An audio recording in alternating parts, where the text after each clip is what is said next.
Hey guys, for today's video, kakain tayo ng balot at penoy. As you can see, yung penoy, yun yung may line, and then yung balot, yun yung wala. Yan, napaso pa nga, sobrang init. Pero ano nga bang pagkakaiba ng balot sa penoy? For me, ang pinagkaiba nila is that yung balot, meron siyang sisiw or baby duck, and then yung penoy wala.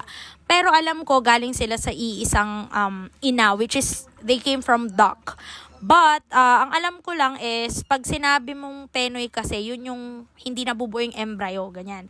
So anyway, ayan na nga, binalatan ko na, hinigop ko na ng hinigop yung sabaw ng balot. And I'm super happy kasi as you can see, kitang-kita mo na fresh siya dahil nung binabalatan ko, ang dali niyang balatan, ang dali niyang alisin sa balat, and then buo siya. And as you can see, kitang-kita mo na super duper fresh and ang sarap nung sabaw niya. Kasi mahalata mo, di ba usually minsan pag bumibili tayo ng balot, halos wala ng sabaw. Ito grabe, ang dami niyang sabaw. And then tuwang-tuwa lang talaga ako dahil for the first time, hindi ako nagkalat while eating balot. As in, ang daling alisin. So, ayan na, sinimulan ko ng kainin. Sobrang sarap nung yellow. Usually, hindi ko kinakain yung white, pero maliit lang kasi yung white niyan, and then sobrang lambot niya. So, kinain ko. Pero yung sisiw, sorry guys, hindi ko talaga kayang kumain ng sisiw. Kahit pa nakatago yung sisiw doon.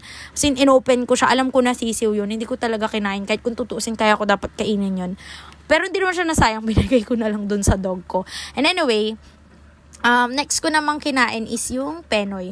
Sabi nila, dalawang klase daw yung penoy. Meron yung basa and then meron yung toyo. I don't know. Pero yan na nga, inuumpisahan ko ng balatan yung penoy. Naalala ko, every time na babiyahe kami ng papa ko sa Manila, hilig talaga ni Papa kapag meron siyang nakitang nagtitinda ng balot. Lagi talaga siyang bumibili ng balot. Ako, ayokong kumain kasi parang malansa. Syempre wala kang huhugasan ganun. And then yung Papa ko, lagi niya ako pinagbabalat ng balot or penoy. And yun, nagustuhan ko yung penoy kasi yun nga, wala siyang sisiw. Pero pareha ko lang silang gusto. Kasi sa balot, ang pinaka gusto ko yung may sabaw and then yung yellow niya din. Sa penoy, lahat talaga.